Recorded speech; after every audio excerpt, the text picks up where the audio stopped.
Vamos a grabar. Yo les voy a compartir pantalla y les voy a subir al aula virtual y también voy a tratar de compartírselas en el grupo de WhatsApp. La presentación que vamos a utilizar para la clase, y también les voy a subir el PowerPoint que va a utilizar la abogada mañana para hacerles la clase, ¿ya? En vista y consideración de la hora, igual como yo me demoré un poco en entrar, vamos a partir nomás la clase. Primero que nada, buenas tardes, me presento. Mi nombre es Yesenia Lago, yo soy enfermera de profesión, soy diplomada en humanidades de la Universidad de San Sebastián y además soy magíster en salud pública, ¿ya? Eh, la clase del día de hoy va enfocada a la parte más, un poco más técnica, ¿ya? En cuanto a lo que es el área legal que rodea a todo lo que tiene que ver con el área de cuidados como tal.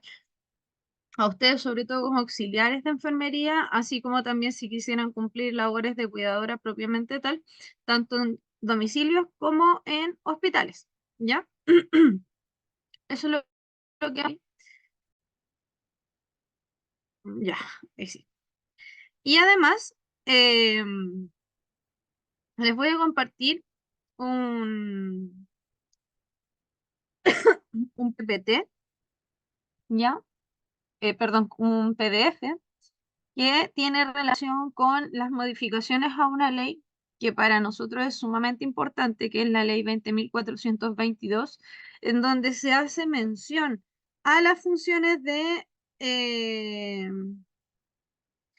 ¿cuánto se llama? Las funciones de los cuidadores y de las personas que se dedican a las funciones de cuidar propiamente tal, ¿ya?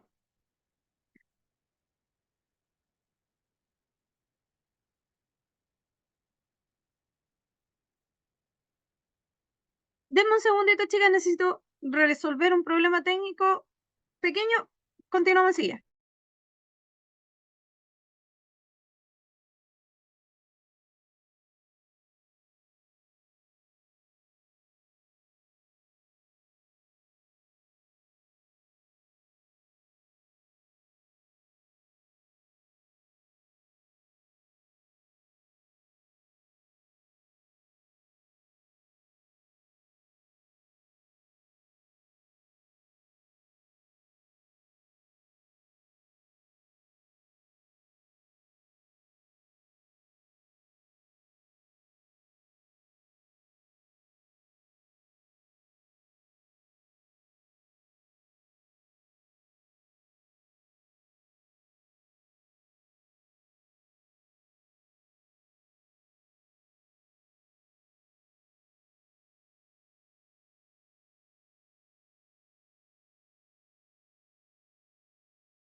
Ahora sí, mil disculpas, pero es que tuve un problema con una docente. Entonces, como les decía, hoy vamos a ver la parte legal del área de cuidado. Silencio. No, ahí, silencio. Entonces, ¿se ve la pantalla, cierto?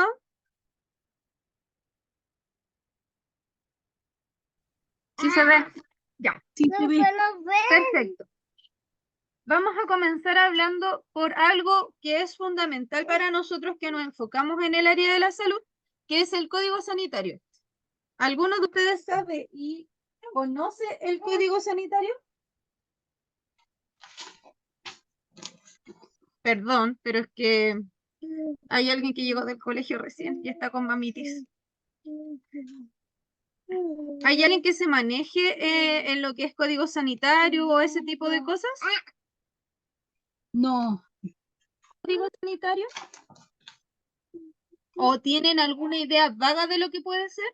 Oye, basta. debe ser el manejo del personal de algún establecimiento de salud, ¿El manejo de qué? del personal interno, de ¿Ya? manejo de salud. Más que del manejo del personal interno, es un elemento que es íntegro, engloba todo, no solo el personal, sino que también hace alusión a las instalaciones, a los profesionales que trabajan allí, a los directivos que trabajan allí, eh, a las funciones que cumplen cada uno. Entonces, de eso se trata el código sanitario, ¿ya? Eso es lo que engloba ese pequeño librito que en muchas ocasiones hemos visto que venden, sobre todo cerca de los lugares que tienen relación con, por ejemplo, el registro civil, etcétera. Si se dan cuenta, siempre generalmente se pueden ver que en la calle venden esos libritos pequeños que son como celestes con azul y ahí se encuentran el código sanitario, el código civil, código penal, etcétera. ¿Ya? Pero específicamente el código sanitario se va a enfocar a eso, a cómo manejar las instalaciones y el personal de una instalación de salud. ¿Ya? Una Entonces, consulta antes de dígame. comenzar. ¿Ese librito entonces está expuesto en librerías o para poder conseguir? Sí, ¿No? debería Ah, estar disponible para poder conseguirse. A ver, más o menos para que se hagan una idea. Mm, mm, mm, mm, mm, mm, mm, mm, mm. Puede ser shopping. Aquí está. A ver, el código sanitario chileno debería estar costando alrededor de 50.000 pesos. Y efectivamente ustedes los pueden encontrar en librerías principalmente. No me había dado cuenta, pero le cambiaron, ahora el 2024 le cambiaron el formato, digamos, a la presentación. Ya no es la típica presentación celeste con azul, sino que ahora es un libro como más, más bibliográfico, se podría decir de alguna manera, y se ve mucho más bonita la portada, la verdad. Es azul completo con líneas blancas y doradas. Sí, muy bien. Pero alrededor, ese más o menos tiene que estar costando más o menos el código sanitario entre físicamente como 49.000 pesos. Puede ser que lo puedan encontrar de forma eh, online, de estos tipo ebook, que se le llama. Quizá ahí lo puedan encontrar más barato. Pero sí, es algo que está disponible para todos en general. ¿Ya? No es algo ok. que solamente cierto tipo de personas pueda tener acceso a él, sino que es algo que está disponible para toda la población en general. ¿Ya? El primer código sanitario que nosotros tuvimos, o el primer indicio de código sanitario que nosotros tuvimos aquí en Chile, fue el año 2000, perdón, el año 1918, específicamente el 22 de junio, que en ese año específicamente se creó la Dirección General de Sanidad y otros organismos sanitarios. O sea, era algo como muy a lo general, ¿ya? No era tan específico como es el Código Sanitario hoy en día. Era algo muy general que decía los lugares en donde se realizan tales funciones. Listo. Y no daba mayores especificaciones, ¿ya? Pero ya después, y a medida que que fue pasando el tiempo, ustedes saben que por lo menos en lo que es el área de la salud, todo avanza constantemente en el tiempo. En ese tiempo se creó un segundo código sanitario o una, digamos, reformulación gigante que se le hizo, dado todos los avances, todas las nuevas prácticas, etcétera. Y en ese momento fue en el año 1931. Casi estamos hablando de 18, casi 17 años después. Se creó un segundo código sanitario. Y ese código ya empezó a ser más específico. Ese código ya comenzó a tener más detalles en cuanto a funciones, en cuanto a roles, en cuanto a estructuras, pero evidentemente las cosas no iban a quedar ahí. Y ese último código sanitario sufrió una reformulación completa, como que prácticamente hicieron un tercer código sanitario completo en el año 1967. Pero como la reformulación fue tan grande, fueron tantos anexos que se crearon, fueron tantos detalles los que se agregaron, fueron funciones, fueron formas, fueron normas, decretos, etcétera, que se agregaron al código sanitario, que recién se fue a publicar y a instaurar como tal el año 1968, específicamente el 31 de enero. Estuvieron casi un año haciendo las modificaciones y las reformulaciones del código sanitario para poder aplicarlo. O sea, tenemos que tener en cuenta que pasaron casi 50 años entre el primero y el último código sanitario que se creó aquí en Chile. ¿Cuál es el detalle que hay que tener en cuenta con respecto a esto? El gran detalle es que el último código sanitario se creó específicamente en el año 1968. ¿Estamos a qué año? 2024. Y del año 1968 a la fecha, aún no se ha generado una formulación o una reformulación del código sanitario que sea de impacto para las entidades de salud como lo es hoy en día, o que se preocupe de agregar las nuevos avances, las nuevas tecnologías, las nuevas profesiones, las nuevas necesidades que han ido apareciendo a lo largo de los años aquí en Chile.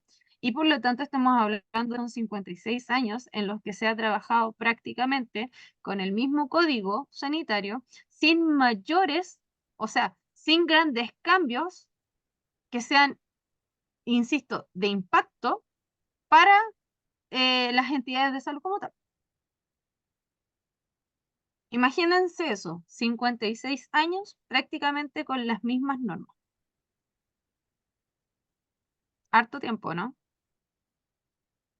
Bastante.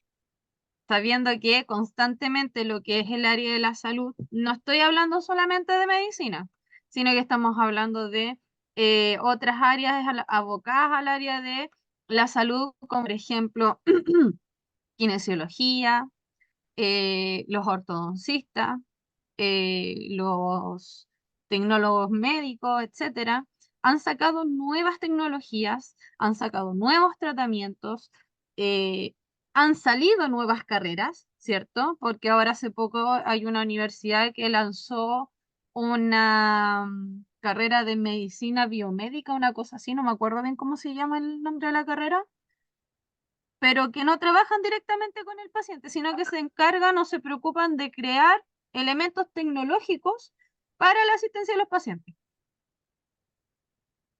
¿Y cómo se regula eso? Si no está, digamos, considerado dentro del código sanitario. ¿Quién lo regula? ¿O cómo lo regulamos? Está en este momento como una entidad particular. Ni siquiera No, eso. Ni siquiera eso, no alcanza a ser como una entidad particular porque estamos hablando de que, por ejemplo, la carrera que yo les acabo de mencionar, que es como medicina biomédica, una cosa así, insisto, afecta lo que esa persona haga tecnológicamente, hablando específicamente, va a afectar de forma directa a la salud del paciente. Pero ¿cómo regulo yo sus funciones? porque no puedo regularlo como médico, que el médico sí está dentro del código sanitario. Tampoco lo puedo regular como tecnólogo médico o como biomédico como tal, porque tampoco cumple a cabalidad con los criterios de ser 100% biomédico. No es un médico como tal, pero tampoco es un biomédico como tal, que son las dos carreras que están insertas dentro del código sanitario. Entonces quedan en tierra de nadie. ¿Se entiende? Correcto, sí. Por eso que es importante que, por ejemplo, el último gran conflicto que se ha creado dentro de lo que es la creación del código sanitario, que no sé si ustedes en algún momento lo habrán escuchado para las que están un poquito más insertas en esta área, en esta rama de la salud, fue la lucha de poderes, por así decirlo, entre la enfermería y las técnicos a nivel superior. Y que fue la pelea que se generó por, por lo que eran las gestiones del cuidado. El trato directo que tiene uno con el paciente en cuanto a la que es la gestión del cuidado. Que la gestión del cuidado en un inicio, estamos hablando hace, yo diría unos 7, 8 años atrás, APP, era 100% enfermería. Y era indiscutible. No había nadie más que se metiera en lo que era la gestión del cuidado como tal. ¿Cuál fue el problema? Que lamentablemente, y lo digo de forma bastante objetiva, porque yo inicié como TENS antes de llegar a ser enfermera, lamentablemente enfermería empezó a desligar muchas funciones sobre las técnicas.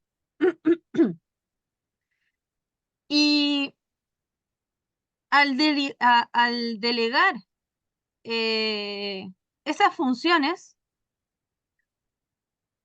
lamentablemente el MinSal, que es quien nos regula directamente a nosotros, dijo, bueno, si enfermería está un poco colapsada con lo que es en este caso la gestión del cuidado y está delegando funciones, pues bueno, entonces vamos a decir de alguna forma que tanto enfermería como las TENS se encargan de la... Y si bien es cierto, eso no es malo. ¿Qué es lo malo? Si hagamos de cuenta, háganse de cuenta la siguiente imagen mental. Ustedes están en la cocina y llega otro chef. Llega una tercera persona, que es el comensal, y les dice, prepárenme fideos con salsa. ¿Qué van a hacer los dos chefs? Seguir la indicación, ¿cierto? Preparar fideos con salsa. ¿Cuál va a ser el problema? Que los dos son chefs. Por lo tanto, los dos van a querer cocer los fideos, los dos van a querer preparar la salsa, los dos van a querer servir el plato. ¿Se entiende? Cuando uno quiere demostrar sus conocimientos, uno, por lo general, que es en la naturaleza del ser humano, lamentablemente, no llega a un acuerdo mutuo con otro profesional con el que está compitiendo para no quedar mal, ¿cierto? Que es como que vendría siendo la competencia de los egos. Yo lo hago mejor que tú. Y eso fue exactamente lo que pasó entre enfermería y las TENS. Empezó el problema de enfermería, delega responsabilidades, pero enfermería estudia 5 años y se especializa en gestión del cuidado y tratamiento de pacientes y manejo del paciente de forma integral. Y las TENS, por su lado, dijeron, bien, perfecto, pero nosotros estudiamos 2 años, pero sabemos todas las técnicas. ¿Quién tiene la razón?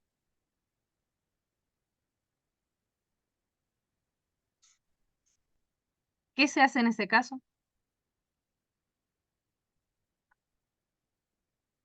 El problema no fue que ingresaran los dos o que quedaran los dos como encargados de la gestión del cuidado. El problema fue que el MinSal cometió el error de no delimitar las funciones de cada una de las profesiones con lo que era la gestión del cuidado. ¿Se entiende la idea? Sí. No le dijo a la enfermera, ya, usted se preocupa de preparar las indicaciones, de controlar, de cuánto se llama, de preparar indicaciones, de tomar exámenes, de darle medicamentos. Y ustedes se preocupan de darle la comida, hacer el aseo de confort, controlar signos vitales, hacer el acompañamiento, etc. No delimitó esas funciones. Y eso es lo que ambas partes, tanto enfermería como las TENS, están peleando hasta el día de hoy.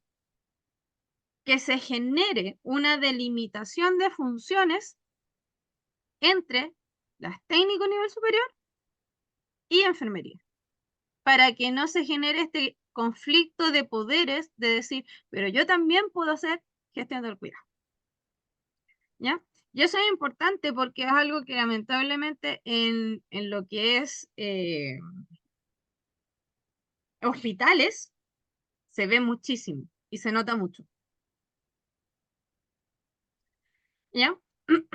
Entonces, como yo les decía anteriormente, el código sanitario va a ser el encargado de regular entonces el ejercicio de diferentes profesiones del área de la salud. Y ahí es donde uno dice, ya, si hablamos de profesiones del área de la salud, ¿cuáles podría regular? A ver, menciona, a ver si alguien me puede mencionar alguna.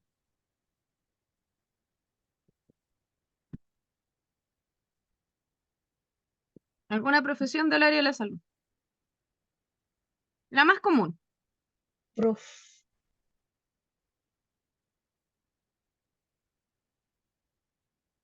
enfermera, Enfermera. ¿cierto?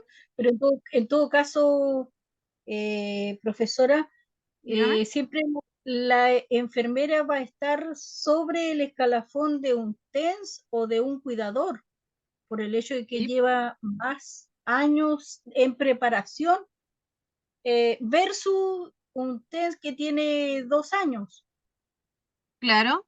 Pero ¿cuál viene cuándo se genera el problema, por ejemplo, Adriana, que es algo que se ve mucho con las enfermeras recién salidas? Cuando nosotros, y voy a ser súper explícita en el ejemplo, cuando nosotras como enfermera, por ejemplo, llegamos a los servicios públicos a trabajar con TENS, que llevan, no sé, 10 años, 12 años trabajando en el área. Yo soy enfermera, ¿cierto?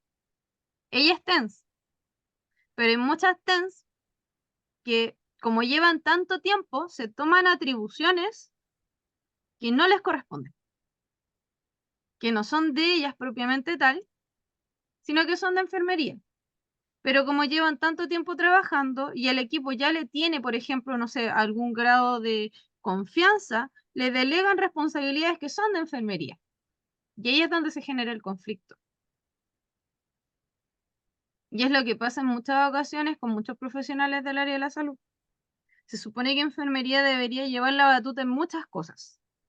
Y por muchas cosas me refiero a diferentes tipos de técnica, diferentes tipos de manejos a los pacientes, diferentes tipos de labores administrativas. Eh, Enfermería en sí es una carrera sumamente global, por así decirlo. Pero cuando lamentablemente con el tiempo, de hecho, para muestra un botón, yo les podría decir que neonatología hace 20 años atrás, APP, neonatología era un área, por así, para que se entienda, era un área que era propia de enfermería. La enfermera se hacía cargo de los recién nacidos, de los controles, de los cuidados, de los pesos, de los manejos, de control sano, de todo. Pero actualmente en las neonatologías, ¿quiénes trabajan? Los TENS, No solo ¿no? los TENS. ¿Quién es la persona encargada de las neonatologías? Fíjense que por lo general no es una enfermera, ¿Las matronas? las matronas. Sí. ¿Sí? ¿Qué es lo que pasó?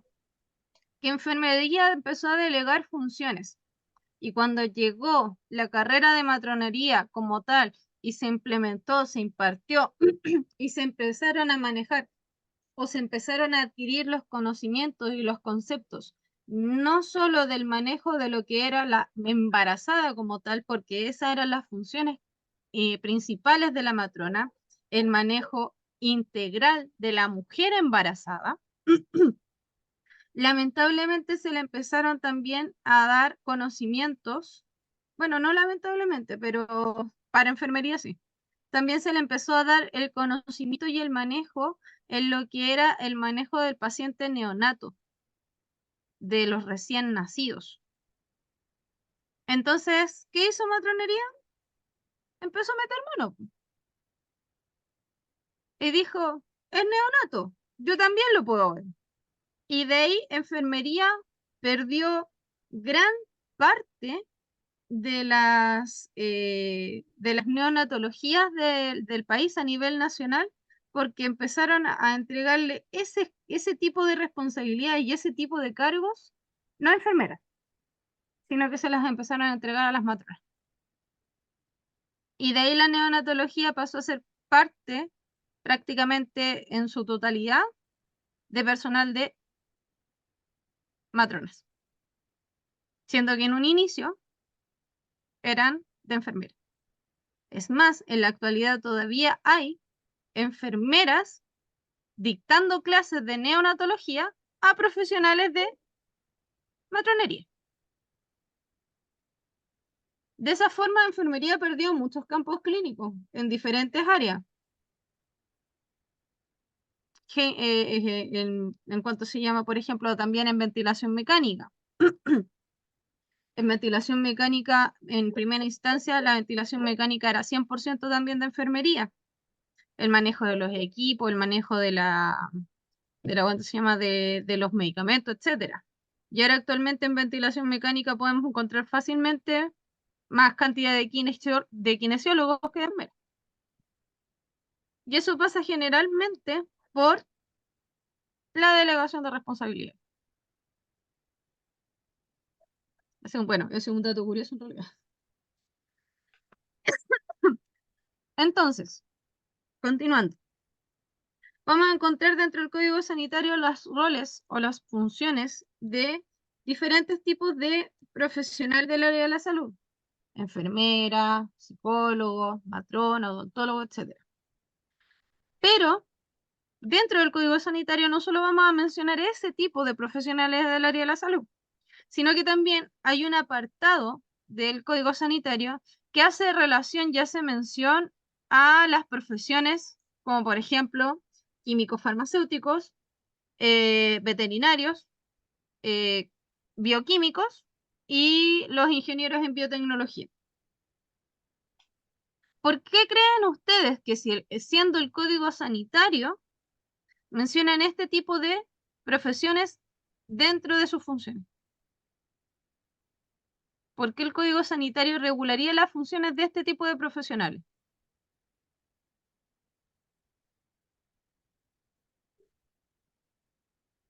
¿Tienen alguna idea?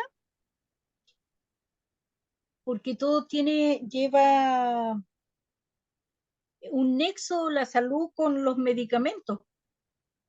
Exactamente. ¿Y los veterinarios?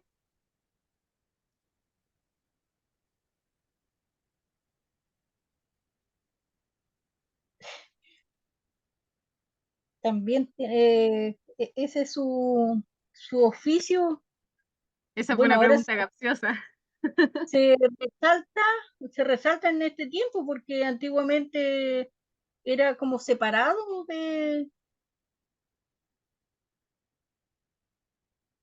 era un Se área podría, muy separada. se podría decir que sí. ¿Pero por qué se agregaron? Este tipo de profesiones los regula el Código Sanitario porque de alguna u otra manera pueden generar un impacto en la población. los veterinarios, si bien es cierto, no trabajan con, por ejemplo, seres humanos directamente, ¿cierto? Obviamente ellos atienden animales de diferentes tipos. Pero ¿qué es lo que pasa? Que, por ejemplo, hay enfermedades de los animales, ojo, enfermedades de los animales que se pueden Sí, transmitir a las personas. seres humanos. Exacto. ¿Cuáles de ellos pueden ser? Por ejemplo,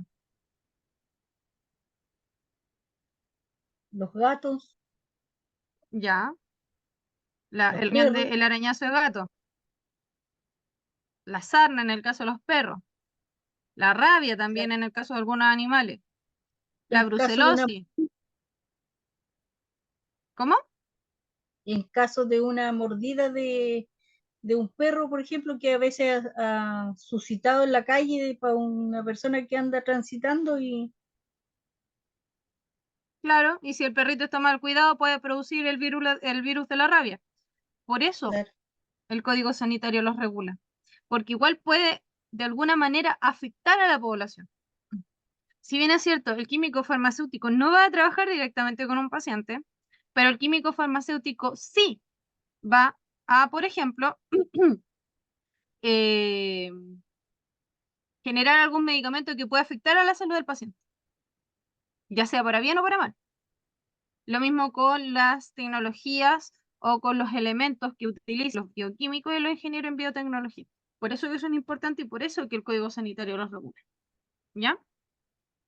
Ahora, para que nos hagamos una pequeña idea de los hitos más importantes en cuanto a lo que se refiere al Código Sanitario, en primera instancia, entonces, tendríamos que considerar que en el año 1957 se creó el Código de Practicantes en Chile. Y ojo, que el Código de Practicantes no tiene que ver con el área de enfermería propiamente tal. El Código de Practicantes, aunque ustedes no lo crean, hacía referencia principal y prácticamente en su totalidad a profesionales del área de la medicina. No consideraba ninguna otra profesión, solamente los médicos. Y en ellos se enfocaba todo el código. Pero, como ya sabemos, después del año 57 se fueron reformulando el código sanitario a medida que fue pasando el tiempo, que fueron apareciendo o que se fueron reconociendo otro tipo de profesiones. Y en el año 68, 1968, se hizo la última reformulación del código sanitario, como ya lo sabemos. Y en ese año fue donde se publicó el decreto número 725 del año, que empezó el año 1967, en donde el Código Sanitario como tal reconoce que existirán profesionales auxiliares de medicina. O sea, imagínense, ni siquiera hacían mención a que existirán profesiones tales como enfermería, matronería, eh, oftalmología, perdón, odontología, etcétera. No, sino que todos aquellos que generaban algún tipo de efectos sobre los pacientes, hacía de cuenta que era una persona que ayudaba a las labores del médico. O sea, la enfermera seguía las indicaciones del médico y por eso era una ayudante de medicina, un auxiliar de medicina. Pero no todavía era reconocida una profesión como propiamente tal. O sea, se sabía que existía, pero dentro del código no se mencionaba en su totalidad.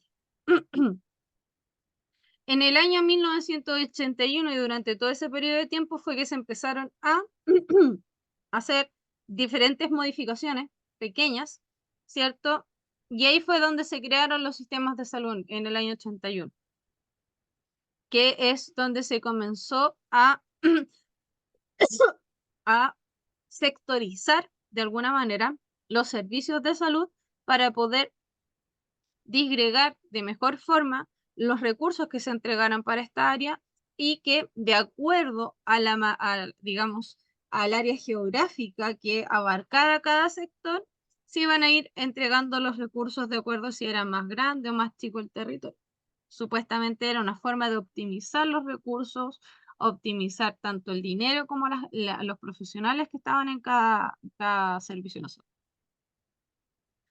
Y finalmente en el año 89 ya se comenzaron a reconocer todas las labores de los profesionales, de los distintos profesionales que participaban dentro del área de la salud, y por eso mismo se creó en el año 1989 la ley 18.834, que la ley 18.834 tiene que ver con el estatuto administrativo. ¿Y eso qué significaba? Que en el Servicio Nacional de Salud, antes del año 89, todos los lugares relacionados a servicios públicos funcionaban por escalafones. ¿Alguien sabe lo que es un escalafón? Una distinción de, de grado dentro de institución. Exactamente. Por lo general, cuando uno habla de escalafones, principalmente en la actualidad lo relaciona a las Fuerzas Armadas, ¿cierto? Porque los escalafones son jerarquizados. Hay siempre uno más antiguo que el otro. Y eso es lo que también hace que la persona más antigua gane más que la persona que está debajo. ¿Se entiende? Eso es un escalafón. Entonces, ¿qué significaba que las personas en los servicios públicos trabajaran por escalafón? Significa que, por ejemplo, si yo en ese tiempo hubiese sido, por ejemplo, por ponerles un ejemplo, yo hubiese sido médico y vamos a suponer que Andrea era una secretaria. La diferenciación se hacía en que si Andrea llevaba 15 años trabajando en el servicio público, pero yo, como médico, llevaba 5, Andrea, que era secretaria, pero que llevaba 15 años, iba a ganar más que yo, que soy médico y que llevaba trabajando 5. ¿Se entiende? Pero los Porque escalafones, perdón, pero los escalafones no son con el mismo con la misma designación de profesional. en ese tiempo no. En ese tiempo no, y ese era el problema.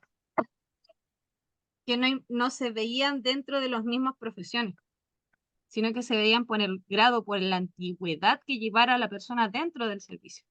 ¿Se entiende? Sí. Y eso era lo que hacía un gran problema, porque obviamente un médico que era médico como tal, obviamente, versus una secretaria que llevaba 15 años, pero que solamente cumplía labores de secretaria, porque el médico va a ganar menos que una secretaria. Siendo que desde siempre hemos sabido que los doctores tienen la tendencia a tener un gran ego. Son roles diferentes en el área, que habría que separar allí en ese punto de vista, al menos pienso yo así, en el área administrativa y el otro es área de salud. Exacto. Y por eso mismo se creó la ley 18.834, para eliminar los escalafones, para eliminar esa como, digamos, jerarquización que había en los servicios, sino que se crearan los estatutos administrativos. ¿Y en qué consiste, o en qué, bueno, porque actualmente todavía estamos trabajando así, en qué consiste el estatuto administrativo? El estatuto administrativo significa que todas las funciones dentro de los servicios públicos se dividen en 5 plantas: los directivos, los profesionales, los técnicos, los administrativos y los auxiliares. Por lo tanto, directivos, su nombre lo dice, personas que están a cargo del servicio como tal. Directores. Profesionales, aquellas personas que tienen un título profesional de más de 10 semestres de duración. Por ejemplo, enfermería dura 5 años y cada año se divide en 2 semestres. 2 por 5, 10. Tiene 10 semestres. Es profesional. Medicina dura 7 años. Cada año dura 2 semestres. 2 por 7, 14. Medicina tiene 14 semestres. ¿Me van siguiendo? Los técnicos eran aquellos que tenían títulos técnico-profesionales de duración mínima de 2 años o que cumplieran una cierta cantidad de horas. Los administrativos eran aquellos que cumplían labores de administración, tales como, por ejemplo, las secretarias, por ejemplo, las recepcionistas, ¿ya? Y los auxiliares eran aquellos que tenían títulos solamente de mando medio, por ejemplo, aquellos que salen con el título del liceo, y ellos se podían considerar como auxiliares si es que tenían alguna, digamos, especialización atingente a sus funciones, y ellos eran auxiliares de. ¿Se entiende? Por eso se creó la ley, para poder sectorizar cada profesión y de acuerdo a cada función realizar el pago atingente a sus funciones. Y obviamente también ir en pos de lo que vendría siendo el pago de acuerdo también al tiempo. Y así no tuvieran en ese tiempo la diferenciación en que un médico que llevaba menos ganara menos dinero que una secretaria que llevara más. E imagínense, esa ley se creó el año 1989, pero no fue hasta el año 1991 que recién comenzó a realizarse la adecuación de los diferentes servicios y de las diferentes plantas para, para adquirirse esta ley. O sea, estuvieron 2 años en trabajos para poder sectorizar las funciones y aplicar la ley que salió en el 89. 2 años. Porque fue un trabajo que no es menor. Es tomar todos los servicios públicos a todas sus profesionales y irlos desglosando de acuerdo a sus funciones. Y por último, el último hito es, por así decirlo, importante que podríamos mencionar dentro de lo que es el Código Sanitario, es que lo que yo les mencionaba. En el año 2016, el MinSal dijo que el modelo de gestión del cuidado ya no solamente iba a ser exclusivo de enfermería, sino que también se iban a incorporar a los TENS. Pero vuelvo a insistir, el gran error del MinSal al incorporar al TENS no fue la incorporación como tal, sino que fue incorporarlo, pero no dejar descrita las funciones de cada una de las profesiones. Específicamente dejar descritas las funciones que tenía que realizar la enfermera y las funciones que tenía que realizar la TENS como tal. ¿Ya? Hasta aquí. ¿Alguna duda, consulta, pregunta? ¿No? ¿Vamos claritas? ¿Sí? Ya. Entonces, considerando eso, que eso es el código sanitario hace relación a ese tipo de funciones. Es importante que ustedes lo conozcan, es importante que ustedes sepan que regulan, pero también es importante que nosotras como auxiliares de enfermería sepamos dónde podemos estar o cómo podemos estar protegidas de alguna manera. Y para nuestra protección como auxiliares de enfermería, en este caso, tenemos que conocer la ley 20.422. ¿Alguna de ustedes tiene algún familiar en situación de discapacidad? ¿Conocido? ¿Algo? ¿No? Hubieron, pero ya no están. Ah, ya. Bueno, para nosotros que podemos cumplir funciones de auxiliar de enfermería, así como también podemos enfocarnos principalmente a lo que es el cuidado como tal, ¿ya? Tenemos que conocer la ley 20.422, que esta ley es la que entrega las normas sobre lo que es la igualdad de oportunidades e inclusión para las personas con discapacidad. ¿Ya? Y por lo tanto, hay diferentes puntos dentro de esa ley que nosotros tenemos que tener, pero 100% claros y conocerlos y manejarlos de la mejor manera posible. Esta ley ustedes la pueden encontrar directamente en internet como la ley 20.422 y está en la Biblioteca Nacional del Estado.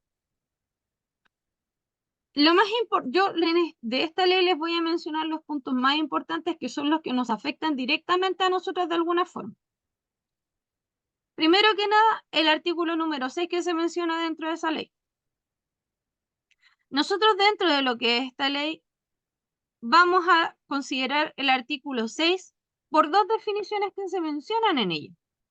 Una es el servicio de apoyo, que es el artículo 6, letra C, y la otra es la definición de cuidador, que ese es el mismo artículo 6, pero la letra D. ¿Por qué? Porque en la letra C, y se los voy a leer textual, el servicio de apoyo se va a entender como cualquier prestación de acción, ya sea asistencia, intermediación o cuidado que necesita una persona con discapacidad para poder hacer diferentes actividades de su vida diaria en el entorno social, económico, laboral, educacional, cultural, etcétera, incluso los políticos, para poder, en este caso, de alguna manera subsanar los problemas que tenga de movilidad, de comunicación y siempre considerando la mayor autonomía posible o la mayor autonomía funcional. Algo muy importante que ustedes tienen que considerar cuando ejercen labores de cuidado como tal es que ustedes tienen que fomentar siempre la autonomía del paciente. Si el paciente se demora 10 minutos en terminar de abrocharse una camisa, que se demore esos 10 minutos en abrocharse la camisa, pero no porque usted está ocupado, tiene o alguna otra cosa que hacer, va a llegar, va a apurar a su familiar, va a apurar al paciente y le va a decir, déjalo ahí, yo lo termino o yo lo hago. Porque fíjense que por norma, por regla general, estaríamos transgrediendo una norma, una ley, ¿cierto? ¿Y qué significa cuando uno transgrede una ley? ¿Qué puede pasar? Una sanción. Puede haber una sanción detrás. ¿Por qué? Porque yo estoy transgrediendo, en este caso, la mantención de la autonomía del usuario. Pues no estoy dejando ser. No estoy cooperando su autonomía. Es más, al yo cumplir la función o al yo realizar la función para poder tratar de apurarlo, lo que yo estoy haciendo es disminuir su autonomía. Porque obviamente si es una actitud repetitiva, al final el paciente no lo va a querer hacer. ¿Cierto? Ya sea por falta de interés o por evitar alguna situación en específico. En cuanto a la letra C del artículo 6, se define la palabra como cuidador. Y pongan mucho ojo, o sea, mucho oído en este caso, con respecto a la definición de cuidador que entrega la ley. La ley dice que cuidador es cualquier persona que proporciona asistencia permanente o gratuita, perdón, que proporciona asistencia permanente de forma gratuita o remunerada para hacer las funciones de la vida diaria, para poder organizar sus funciones de la vida diaria dentro del hogar a personas con discapacidad que pueden estar unidas o no por vínculos de parentesco. O sea, me dice que el cuidador es la que le entrega asistencia, al cual yo le puedo pagar o no le puedo pagar, dependiendo de si es un amigo, un familiar, un conocido, un contratado, etc. Todo depende de esa situación, de si yo le pago o no le pago. Y dice que el cuidador le va a ayudar, en este caso, a realizar las actividades de la vida diaria, pero fíjense que aquí hace una mención o un hincapié súper puntual, y yo diría que incluso hasta un poco, ¿cómo decirlo? Muy demasiado específico, pero poco concreto. Dice que es en el entorno del hogar. ¿Alguno de ustedes ha estado haciendo labores de cuidadora? Sí, ¿Y uno solamente hace labores de cuidador en la casa? no, ¿Se entiende el por qué yo digo que es muy específico pero poco concreto? Porque es cierto, yo cuando trabajo como cuidadora o como auxiliar en este caso, yo no me voy a enfocar solamente en las labores del hogar, o sea, en el cuidado dentro del hogar, porque uno con el paciente sale, en algunas ocasiones incluso uno puede acompañar al paciente, por ejemplo, a sus controles médicos, que lo puede acompañar a las entidades bancarias. Hay muchos lugares a donde uno lo acompaña fuera de la casa. Entonces, en ese caso, ¿qué se hace? Dejan fuera las labores extra que se realizan como cuidador. Otro punto importante dentro de la ley es el artículo 12, que el artículo 12 dice específicamente que las atenciones de las personas con discapacidad en situación de dependencia hay que facilitar la existencia de una autonomía en su medio habitual y proporcionar un trato digno en todos los ámbitos de su vida personal, familiar y social. O sea, fíjense que incluso la ley dice que yo tengo como auxiliar, como cuidadora, mantener, en este caso, la autonomía del paciente en su totalidad o dentro de lo que se pueda en su máxima expresión. No tengo que quitarle esa función al paciente, tengo que fomentarla. Dentro de la misma ley hay diferentes tipos de títulos. Y el título 3 específicamente hace relación a lo que es la prevención y la rehabilitación. Dentro de este punto hay que hacer un hincapié del artículo 22, porque el artículo 22 dice que todas las personas que tienen algún grado de discapacidad van a tener el derecho a un proceso de rehabilitación integral. Y eso significa que el proceso de rehabilitación va a tener que considerar a la familia o a las personas que uno tenga a su cuidado.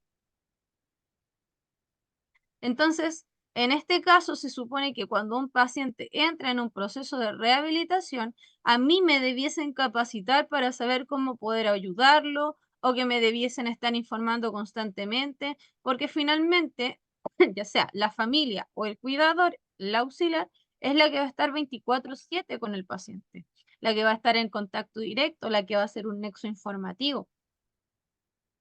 Y por eso mismo, dentro de ese mismo artículo dice que durante la rehabilitación se va a entregar una prestación de salud mental para que la persona que en este caso está siendo sometida al proceso de rehabilitación se desarrolle al máximo dentro de sus capacidades. Pero también dice que específicamente esta asistencia en salud mental se va a poder extender a la familia. Perfecto. Pero ¿qué pasa cuando el cuidador o la auxiliar que está haciendo las labores de cuidado no es familiar?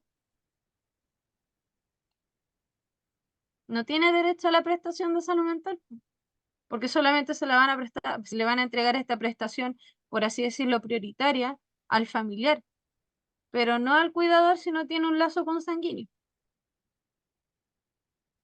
Sigue siendo, insisto, una ley muy específica, pero poco concreta.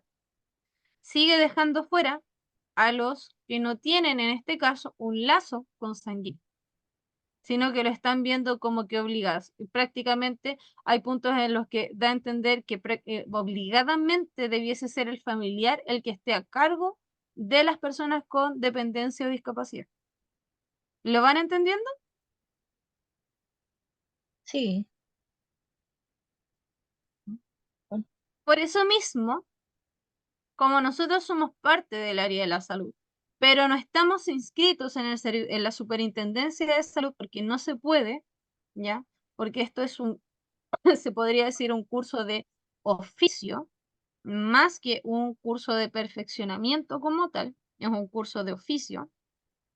Nosotros tenemos que tener súper claras cuáles son las funciones que nosotros podemos cumplir, ¿ya? Nosotros como cuidadores, nosotros como auxiliares, nos vamos a preocupar del paciente en forma integral. Y eso es lo que nosotros hacemos hincapié dentro del curso, de que no solamente veamos al paciente con la discapacidad, con el accidente cerebrovascular, con el paciente con demencia, el paciente con Alzheimer, no, es el caballero, es don Juan, que tiene una enfermedad de base, pero que yo además tengo que tratar de auxiliarlo, asistirlo, estimularlo, ¿cierto? De diferentes formas. Y nuestro rol como en este caso como auxiliares es informar, entregar los cuidados correspondientes, incluso en algunas ocasiones vamos a tener que tomar decisiones de acuerdo al estado de salud del paciente, porque si yo veo que el paciente se descompensa, soy yo la primera en pesquisarlo. No necesariamente va a ser en este caso, el equipo médico integral. Y además vamos a hacer el nexo con ese tipo de profesionales que componen el equipo médico integral y ellos son los que con los que yo voy a tener que tener contacto directo para saber cómo se está, cómo manejar el tratamiento, cómo manejar, por ejemplo, las estimulaciones, las rehabilitaciones, etcétera, ¿ya?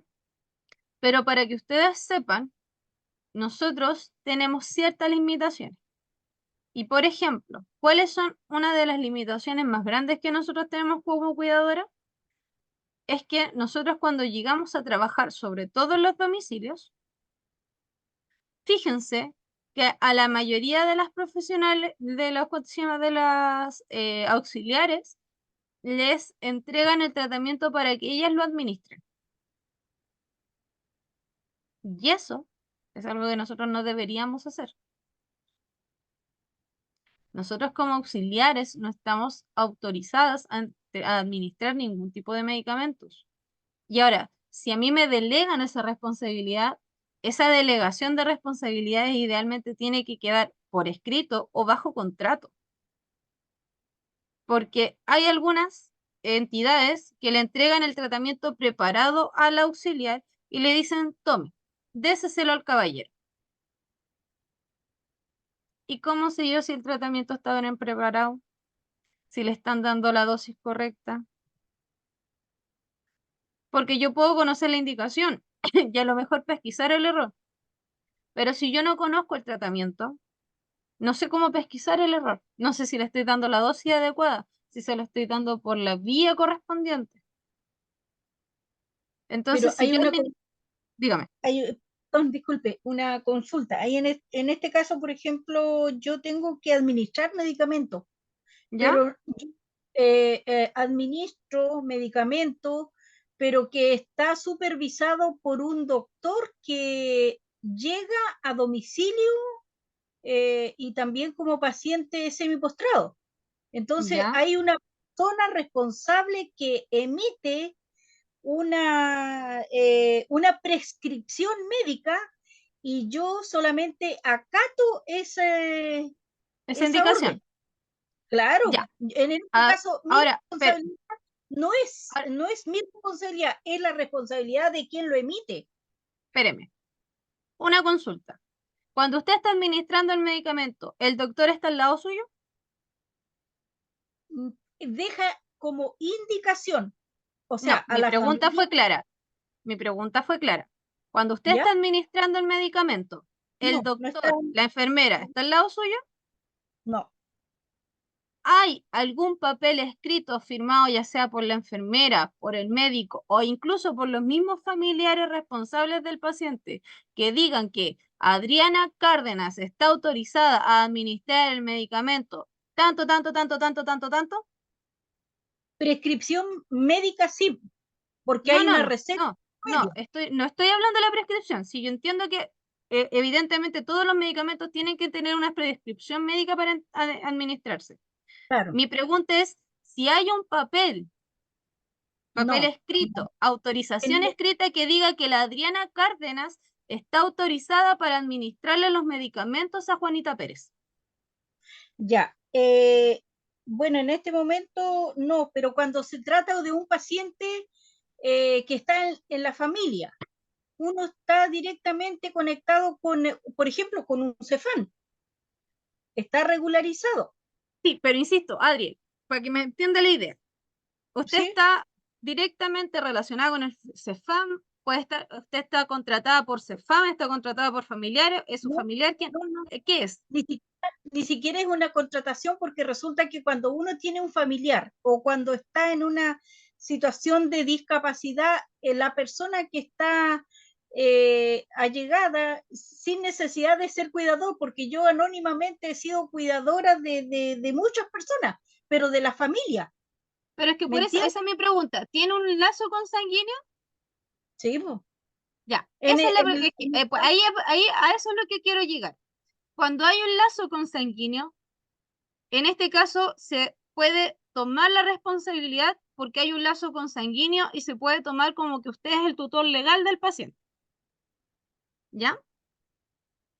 Pero cuando no hay un lazo consanguíneo, cuando por ejemplo yo, Yesenia Lago, me estoy haciendo cargo como auxiliar de enfermería del tratamiento de la Adriana Cárdenas, que es un paciente que está postrado, si a mí como ya. Yesenia Lagos no tengo un papelito firmado por el doctor, no estoy hablando de la prescripción, sino que estoy hablando de la autorización que a mí me diga que el doctor Perico Los Palotes autoriza a Yesenia Lagos, auxiliar de enfermería, a administrar el tratamiento a Adriana Cárdenas, estamos incumpliendo, en este caso, una indicación legal. Y es que el auxiliar no puede entregar ningún tipo de tratamiento, a menos que haya una autorización escrita de por medio. ¿Se entiende la Bueno, diferencia? sí, pero ya, yo la entiendo, pero en este caso yo voy a hacerle un hincapié en una situación muy particular. Nosotros como cuidadores podemos administrar medicamentos según prescripción médica, pero no más allá de dar tratamientos invasivos a pacientes sin la autorización o bien o que esté efectivamente realizado por un personal capacitado, ya sea TENS, ya sea enfermera, ya sea por indicación médica. No lo administramos nosotros, solamente estoy hablando en este caso medicamentos que está diagnosticado al paciente y la persona no lo puede administrar por sí misma. Ese es mi Insisto, punto de vista que no si la, puedo... la entiendo perfectamente, pero legalmente no se puede. Si no hay una autorización de por medio y no hay un lazo consanguíneo en donde yo me pueda hacer responsable del tratamiento como tutor legal, como tal, porque hay un lazo consanguíneo y yo estoy ¿sí? trabajando solo como cuidadora, contratada, y no existe el lazo, yo tengo que tener mi respaldo legal detrás de que tiene que haber una autorización legal firmada. Es que ahí tendría que Porque haber un contrato. por eso, a eso es lo que Y, voy. En y el uno, caso de los pacientes que son cuidados por familiares, no se necesita ese contrato, porque, insisto, el familiar adquiere la responsabilidad como tutor legal, pero si yo me voy a cuidar, por ejemplo, a mi mejor amiga a su casa, yo no tengo un lazo consanguíneo. Yo necesito una autorización que a mí me respalde que para darle el tratamiento, independiente de si es oral, con solo pastillas, tengo que tener un respaldo. Porque si yo no tengo el respaldo o no estoy supervisada constantemente por un profesional propiamente tal, me explico, una TENS, una enfermera, un médico, y ocurre alguna, digamos, algún error de administración del medicamento que pueda desencadenar algún desenlace fatal o alguna consecuencia permanente, la persona a la que van, digamos, a culpar legalmente es a la persona que administró el medicamento, no a la persona que lo prescribió.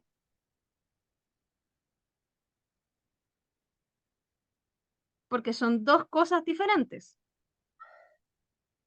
Yo he estado en los dos lados de la moneda, en el cara y sello, en las dos posiciones. ¿Pero me entiende? Sí, lo entiendo. Entonces, Pero como no quien es que, dice, la no es, ley nos amarra de las manos, como quien dice, para poder ejecutar ciertas, o sea, se le da más renombre a los TENS, pero ahí en ese caso, en una situación particular, tendría que pagarle al TENS y tendría que pagar a un cuidador. ni siquiera eso.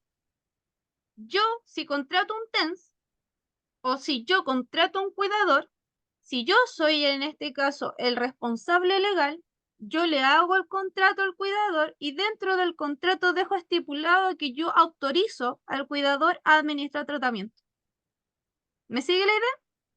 Ya, ¿eso ocurre en los hospitales? Eso Porque también para puede eso también puede ocurrir en los hospitales. Y de hecho, cuando una persona se va con cuidador a los hospitales, es el profesional de enfermería el que está obligado a administrar el tratamiento al paciente, no al cuidador. Si el profesional de enfermería le deja el tratamiento al cuidador, el cuidador perfectamente se puede rehusar a administrar el tratamiento. Porque para en eso este, están en un hospital con un profesional que por último me tiene que supervisar a mí como cuidador que estoy administrando el tratamiento. claro, en este caso, eh, me da la impresión que, bueno, siempre van a haber puntos muy marcados dentro de las categorías. Y como cuidador vamos a hacer exclusivamente aseo de la persona y cuidados en sí, pero no administrar medicamentos, nos limita en ese sentido, Sí, salvo que sea con autorización de la familia, por ejemplo, en ese caso. claro. En- Eso O del mismo profesional de enfermería. estoy hablando de un caso particular, independiente, Ujú. que es diferente que a un servicio público que está supervisado por una enfermera, siempre van a haber los escalafones que van a supervisar a un cuidador. Exactamente. Por ejemplo, mis compañeras que trabajan en asistencias de servicio público, creo que ellos lo tienen mayor claridad que a pesar de todo, he estado en las dos caras de la moneda, como he dicho, pero uno sabe que tiene siempre limitaciones para poder hacer las cosas. Y lo que es aseo, son cosas para ayudar a autovalerse una persona que requiere de la asistencia de una tercera persona, ahí estamos nosotros. Exacto. No una enfermera, no una TENS, porque ellos hacen su labor, qué sé yo, que ejecutan unos minutos, pero ¿quién está con Es más permanente? prácticamente técnica esa labor.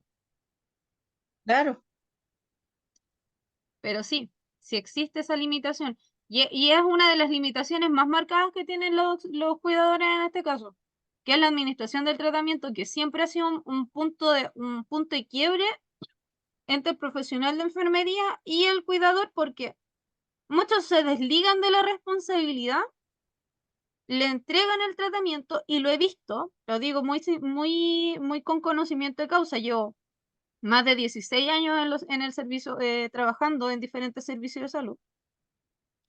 Y lamentablemente sucede que cuando no existe este respaldo legal que yo le menciono, esta autorización, ya sea del profesional o esta autorización del familiar, o que esté descrito por contrato que se autoriza al cuidador a administrar el tratamiento, cuando la persona se equivoca, ¿a quién culpan? No es al tutor, tampoco es al médico, tampoco es a la enfermera, es a la persona que administró el tratamiento.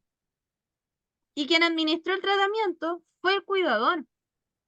Entonces, quien se lleva todas las responsabilidades legales, lamentablemente es el cuidador, porque no tenía un respaldo detrás que a esa persona le dijeron, yo te autorizo a ti a administrar este medicamento. Sino que le dicen, usted entregó este medicamento, pero usted no estaba usted no estaba autorizado para entregar este medicamento, o usted no tenía las competencias para administrar este medicamento, no tenía los conocimientos para administrar el medicamento. Y ahí es donde se genera el punto de quiebre.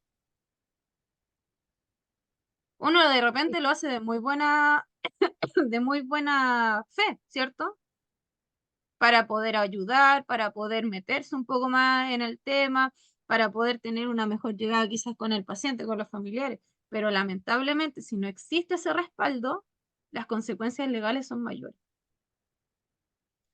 Y es poco el Eh, respaldo que uno puede entregar legalmente cuando eso sucede. y en esa área, dónde se ve más? ¿En el área particular o en el área pública? Por lo general en el área, eh, a ver, excelente pregunta, Adriana, porque lo he visto en ambos lados. Pero tiene más relación, más que con el área, tiene mayor relación con la calidad de, eh, por así decirlo, de familiar. Tiene que ver más con con la calidad familiar que tiene el paciente. Más que si es trabajando en el hospital o es trabajando en área pública. Ya. ¿Y a qué me refiero con esto? A que si el familiar es mucho más quisquilloso, el familiar es mucho más complejo, entonces las consecuencias legales por lo general pueden ser mayores. Ya, bueno, bueno, yo tuve una experiencia, disculpe que Sí, no se preocupe. le, le interrumpa. Por ejemplo, en el caso personal con mi mamá, lo voy a exponer porque es un caso que yo lo viví, tuve la experiencia. Mi mamá era una persona paciente diabética que bueno, todos acá, por acá en este sector se atiende con los cefanes, ¿ya? Entonces, llegó al extremo de poder ser dependiente de insulina, ¿Ya? ¿ya? Y yo realmente como hija y como también uno tiene un grado de amistad con las personas que después se Claro. frecuentan en el Cefán, con la enfermera le dije, voy a tener que contratar un TENS para que vaya y haga el oficio o la indicación que me están dando en el Cefán, ¿ya? Ujú. Entonces me dijo la enfermera, no, usted va a tener que hacerlo. Yo le dije, pero si yo, ¿cómo lo voy a hacer si yo no sé? Te vamos a enseñar a administrar el medicamento de esta forma. Ya son experiencias que uno vive y eso lo hago manifiesto en este momento porque son cosas ¿qué conocimiento tenía yo del cuidado o de lo que Ujú. estamos haciendo en apoyo de conocimiento aquí en este lugar? De tal manera que me enseñó que había que hacerlo 2 veces al día, por lo tanto yo tenía que usar una planilla y la enfermera me supervisaba en ese caso. Ujú. Entonces, porque, mire, pues, si yo ni siquiera soy del área de la salud, de un TENS o algo, pero por el hecho de que uno tiene un pariente enfermo, tiene que sacar el carácter y el rostro, como quien dice, por una persona que no puede valerse por sí misma. Y en ese caso, por ejemplo, ese era su respaldo. Usted tuvo Ese, claro, Ese era su respaldo, que usted tuvo la capacitación, que usted tuvo, en este caso, la supervisión de una enfermera, pero ya si el sí, error hubiese ocurrido, por ejemplo, ni Dios lo hubiese querido, el error ya no hubiese sido suyo, sino que a lo mejor ahí hubiese entrado quizá el hecho de que usted no es 100% del área de la salud, por lo tanto, ¿no? no iba a tener mayor responsabilidad legal. Y ahí a lo mejor sí las implicancias legales hubiesen ido sobre la enfermera que le hizo la capacitación por haberle hecho una mala capacitación. ¿Se entiende? Sí, sí. Pero a eso voy, hubiese sabido de este estudio, lo hubiese hecho mucho más antes, no ahora. Pero de todas maneras, como nos dice la profesora Mabel, nunca es tarde para estar actualizándose en estos puntos y la verdad de las cosas que me apasiona el poder ayudar a alguien que requiere de una asistencia. Mientras uno se pueda perfeccionalizar, bienvenido sea. Muchas gracias, profesora. Entonces, como se podrán dar cuenta, ese es el mayor punto de inflexión y es un respaldo que nosotros debemos adquirir al momento de realizar una labor de cuidado cuando no tenemos un lazo consanguíneo, ¿ya? Y es sumamente importante que ustedes, si van a firmar un contrato, lean, busquen en el contrato, no firmen un contrato así a ojos cerrados si van a trabajar o van a ocupar esto como un oficio, ¿cierto? Como un trabajo como tal. Verifiquen que en el contrato esté estipulado que a ustedes los autorizan para eso. Si no, pidan, pregunten si ustedes se van a hacer cargo del tratamiento y pidan la modificación del contrato.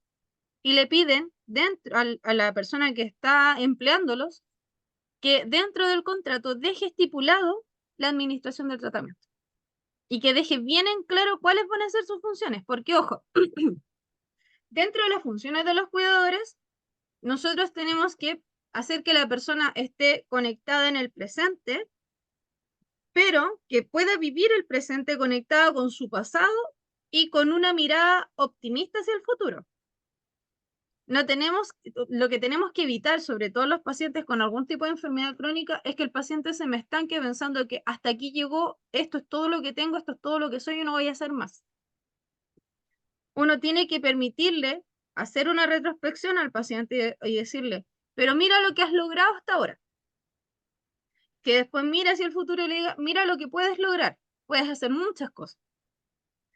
Podemos también, en este caso, apoyar algunas actividades domésticas.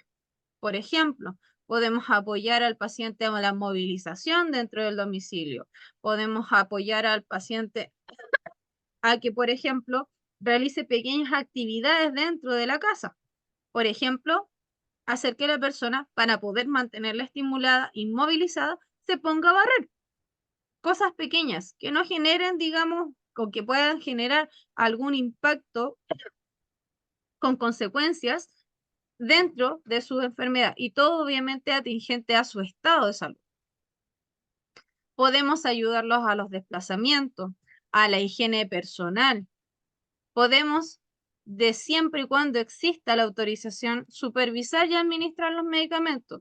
E insisto, tienen que hacer la diferenciación. Si son consanguíneos, yo puedo asumir esa responsabilidad como tutor legal y administrar el tratamiento sin que haya un respaldo por detrás.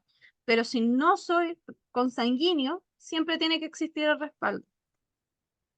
Como nosotros somos el nexo entre los diferentes profesionales, es importante que podamos resolver ciertos tipos de conflictos, hacer el acompañamiento, los controles, porque yo soy el nexo de información entre el paciente, la familiar, el equipo médico integral. Entonces, cuando el caballero o la señora vaya a un control médico, tratar de acompañarlo, cosa de que ustedes puedan hacer preguntas, puedan eh, mostrarles las inquietudes que tengan con respecto ya sea al estado de salud, al tratamiento, al proceso de rehabilitación, etcétera. Y de esta manera ellos resuelven sus dudas y finalmente son ustedes los que están para ayudar a este paciente. También podemos realizar curaciones sencillas con suero fisiológico, apósito, gasa, etcétera. Ese tipo de curaciones yo las puedo realizar. Ahora, obviamente las curaciones más avanzadas, por ejemplo, las que vienen siendo de las escaras, que son más profundas, más complejas, esas sí las tiene que realizar sí o sí el equipo médico integral. También podemos trabajar sobre el control de signos vitales, temperatura, presión. Eso a uno se lo explican por lo general, y también tenemos que recordar que en la mayoría de los casos ahora venden ese tipo de instrumentos en casi todos lados. Son fáciles de adquirir y además son digitales, entonces te los entregan de forma automática. Lo único que uno sí tiene que prepararse y capacitarse es para poder interpretar los datos que arroja el equipo. Hacen los cambios de posición, el acompañamiento, la movilización, la incentivación de las estimulaciones es parte de nuestras actividades. También la mantención del entorno, en la zona del dormitorio, que esté libre de elementos que puedan generar alguna caída. Podemos colaborar en la alimentación o en la preparación de alimentos, pero insisto, colaborar o preparar o sea, preparar el alimento como tal siempre y cuando a mí me entreguen esa indicación y esté estipulado. Porque si no, yo lo que puedo hacer es colaborar a que el caballero o la señora se alimente, ¿ya? Pero ayudarlo. Recuerden que hay que mantener la autonomía. Todo depende del estado de salud. Hacer los ejercicios correspondientes para los procesos de rehabilitación, el desplazamiento tanto interno como externo. El autocuidado personal es una actividad sumamente importante dentro de las labores de cuidado. Es importante que yo tenga y me preocupe del autocuidado propio para evitar la sobrecarga, ¿ya? Eso es sumamente importante. Esas serían principalmente las labores que nosotros tendríamos o deberíamos cumplir como auxiliares, como cuidadoras, ¿ya? Si ustedes se dan cuenta, son funciones que por lo general son sumamente básicas, pero muy específicas y que, créanme, generan una gran diferencia entre la forma de vida de un usuario y otro, ¿ya? ¿Hasta aquí alguna duda, alguna pregunta?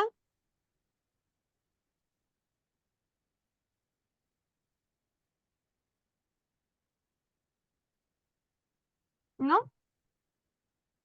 Ya. Ya he hablado mucho. No sé Ya. si compañeras están por allí. Voy a mostrarles esto último y después voy a tomar una imagen de la pantalla. Me gustaría que las personas que pudieran pusieran su nombre y apellido en el cuánto se llama, en el tomarles una captura de pantalla y así agregarlas a la lista. Y lo último que les voy a compartir antes de finalizar la clase es el PPT, perdón, el PDF de una modificación a la ley que estuvimos revisando, la ley 20.422 que se estuvo revisando recién, para cuánto se llama, entre el año 2018 y 2022. Para mí personalmente es súper triste decir que una ley es una reformulación de la ley que hasta la fecha no se ha concretado. Tanto porque fue el estallido social, después vino el tema de la pandemia, muchas cosas quedaron eh, olvidadas en el tiempo. Entonces, yo lo que necesito que ustedes vean, y que esto también se los voy a compartir, a mí no me interesa todo el bla, bla, bla de todo el prórrogo, del por qué, del cómo, del cuándo. A mí me interesa que ustedes revisen ¿cuánto se llama? Estas modificaciones o estas probabilidades de modificaciones que se querían realizar en la ley desde la página 6 en adelante. Si ustedes se recuerdan, cuando revisamos la ley 20.422 mencionamos 3 artículos en específico y un título que era el artículo 6, la letra C, la letra D, el artículo 12 y del título del título 3, que era de la rehabilitación, el artículo 22. ¿Ya? Fíjense que aquí, desde el artículo 1 que parte, yo el artículo 1 no se los menciono porque en realidad no hace referencia a los cuidadores, pero dentro de las modificaciones sí las hace. Y en el artículo 1 dice que se agregaba algo que no está en la ley actual, que es que será ley reconocer y amparar en la misma medida a los cuidadoras y cuidadores que desempeñen labores de apoyo y asistencia a personas con discapacidad. Eso significa que desde el momento 1, desde el primer artículo de la ley, reconoce la función que cumplen las personas tanto internas como externas dentro del círculo de la persona con discapacidad. Después, en el artículo 4, tampoco nos hace mención, pero sí en las modificaciones se propone que se agregue una definición de velar por reconocer y amparar los derechos de las cuidadoras y cuidadores, concretando, imagínense, escuchen la palabra importante, concretando su protección, perdón, a través de políticas públicas efectivas que aporten a la creación de una red de apoyo integral. Ese punto, todo esto, en ningún momento se menciona en la ley original, en la ley que está actualmente en el boletín informativo. Y en el artículo 6, si ustedes se recuerdan, nosotros decíamos que la definición era solamente cuidador. Y en la letra D hacía referencia, o sea, en la letra C hacía referencia a los servicios de apoyo. Y en la letra D hacía referencia al cuidador, que podía ser remunerado, gratuito, con lazos consanguíneos o no, y que iba a apoyar dentro de las labores, o sea, iba a apoyar a la realización de actividades de la vida diaria dentro del domicilio, ¿cierto? Esa es la definición que nosotros vimos y que existe. Esta propuesta modificaba completamente la definición de cuidador y la definía por una persona que es gratuita o remunerada, que entrega asistencia, apoyo, cuidado de carácter total, de carácter temporal o permanente para la realización de las actividades de la vida diaria en personas de situación de discapacidad o dependencia que estén o no unidas por vínculos de parentesco, sufriendo un mayor riesgo de agresión sobre su salud física y mental, en atención a la naturaleza de sus labores de contención y cuidado. Se entenderá por cuidadora o cuidador formal aquella persona que recibe remuneración por las labores desempeñadas, ya sea de organismos de atención domiciliaria, de servicios diurnos, nocturnos y residenciales, y se entenderá por cuidador o cuidadora no formal aquella persona que no percibe remuneración por las labores desempeñadas como familiares, amigos o allegados de la persona en situación de discapacidad o dependencia. ¿Se dan cuenta el tenor y la diferencia de una definición y otra? Sí, tengo una consulta. Dígame. O me resalta esta ley está más bien vinculada hacia el área de salud pública antes que la privada o familiar o personal. Porque quien regula esta ley son explícitamente para los de servicios de salud pública.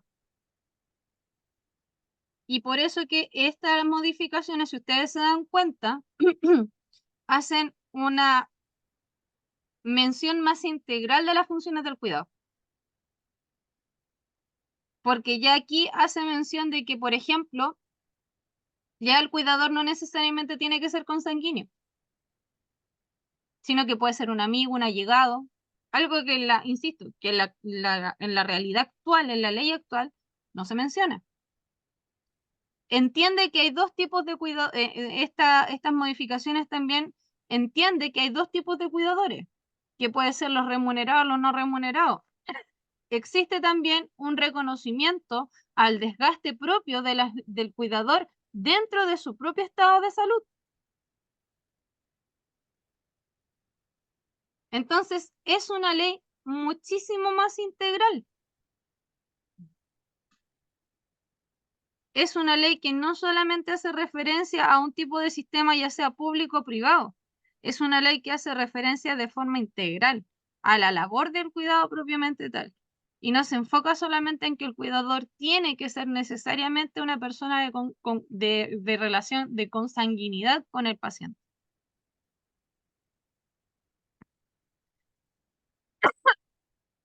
Si ustedes se recuerdan, dentro del mismo artículo, o sea, dentro de la misma ley, vimos el título 3 que era de protección y rehabilitación, y en este caso la modificación pretende que el título se llame solamente protección y agregar, en este caso, 2 párrafos al artículo 22, que el artículo 22 también lo vimos.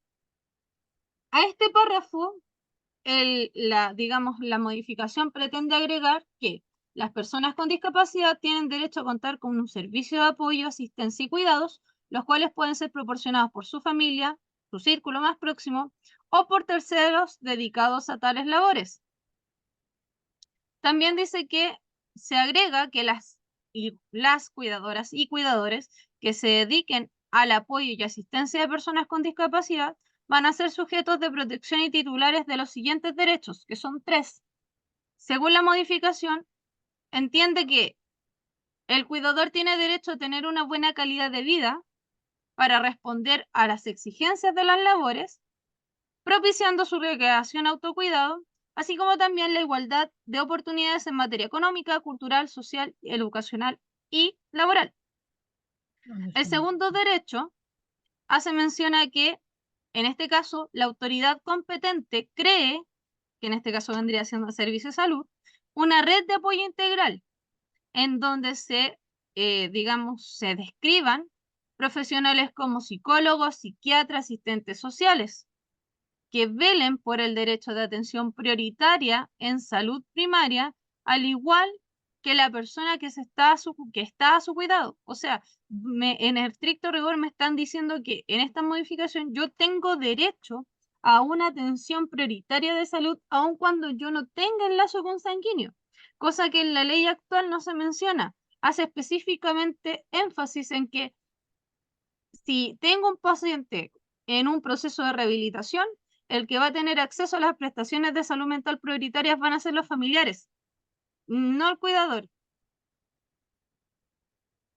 Porque si no hay un vínculo de parentesco, es solamente el familiar el que se lleva la prestación, pero no el cuidador. Y lo último importante es que dice que tiene derecho a tener acceso a capacitaciones que le permitan mejorar las herramientas necesarias para llevar a cabo sus labores de cuidado, así como a mecanismos que garanticen su seguridad social y previsional. O sea, dice que de alguna manera estos cuidadores tienen acceso a algo que actualmente se hace solamente de forma inherente o autónoma, que es las imposiciones, el tema de las imposiciones. Que si no existe actualmente un tema de contrato, la persona trabaja de forma independiente, no está obligada puede imponerse de forma autónoma. En este caso, la ley está abogando por una garantización de la seguridad social y previsión. ¿Se entiende la idea de a dónde quieren llegar con estas modificaciones?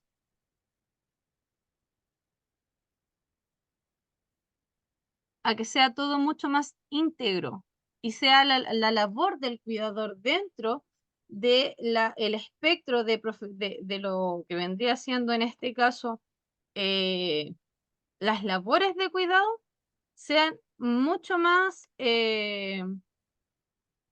específicas, que sean más reconocidas también. ¿Se entiende? ¿Sí? Sí, Sí. eso Dígame. es una forma de regularizar al personal, pero tengo una duda en este momento porque si estamos hablando de la salud, ¿quién supervisa, por ejemplo, los hogares de ancianos que también se da el oficio de cuidador Tenama. y cenama? el Servicio Nacional del Adulto Mayor. Y en los Por- hospicios, el MinSal. Ya, ¿Por qué en los hogares el Senama? Porque en los hogares lo que llega y lo que se recibe principalmente son adultos mayores. Por lo tanto, es el Servicio Nacional del Adulto Mayor el que regula la creación de los hogares. Pero en los hospicios, en donde principalmente estamos hablando de monjas, ¿cierto? El que se encarga es el servicio de salud, que tienen que tener una supervisión del servicio de salud.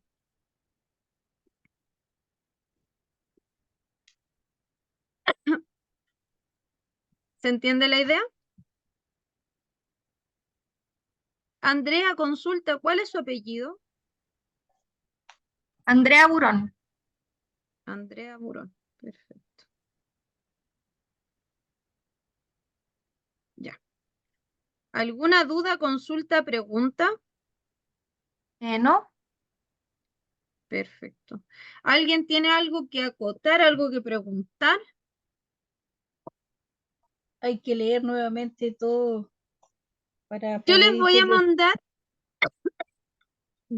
mandar al WhatsApp el PPT que utilizamos ahora. Les voy a enviar este PDF para que lo estudien desde la página 6 hacia adelante. No les pido que lean todo el tema del prólogo en realidad, sino que a mí me interesa que ustedes sepan cuáles son las modificaciones que se proponen. Y también les voy a enviar un PPT cortito con el resumen de la información que les va a entregar mañana la abogada, ¿ya? Que la abogada se llama Catherine Cornejo, ¿ya? Ella les va a hacer la clase mañana de legalidades, pero enfocado principalmente a lo que es el ejercicio ilegal de la profesión, ¿ya? Que es algo en lo que nosotros incurrimos cuando no tengo el respaldo y administro medicamentos, ¿ya? Que si se dieron cuenta hicimos harto hincapié en eso hoy día. ¿Ya? Eso, mis estimados, como se podrán dar cuenta, hicimos la clase de corrido porque nos fuimos un poquito muy en receso, ¿cierto? Pero dado eso mismo, vamos a dejar la clase, vamos a terminar, ¿ya? Mañana la profesora también ¿cuánto se llama? Ingresen de la misma forma que ingresaron ahora. Yo les voy a arreglar el tema del link de la plataforma que les aparece en el WhatsApp del curso para que puedan ingresar de forma inmediata. Cuando ustedes pinchan en el WhatsApp y pinchan donde dice Enfermería 5, ahí se les despliega la descripción del curso. Y ahí tienen el link para ingresar, sobre todo para las que ingresan directamente desde el celular, para que puedan ingresar directamente a la reunión, ¿ya?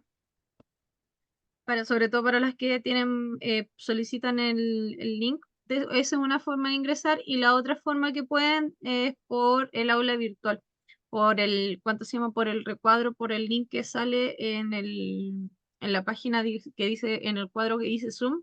Ustedes pinchan en el link azulito que dice pinche aquí y también los redirige inmediatamente a la reunión del curso. ¿Ya? Eso, mis estimados. Fue un gusto haberles hecho clase el día de hoy. Espero que les haya parecido interesante el tema. Nos veremos quizás no creo que nos veremos en una próxima ocasión, pero les deseo mucho éxito en lo que queda, ya quedando menos. Y eso, que tengan una buena noche y un buen fin de semana, chicos. Cuídense. Muchas gracias. Muchas gracias. Chao, buenas noches. Muchas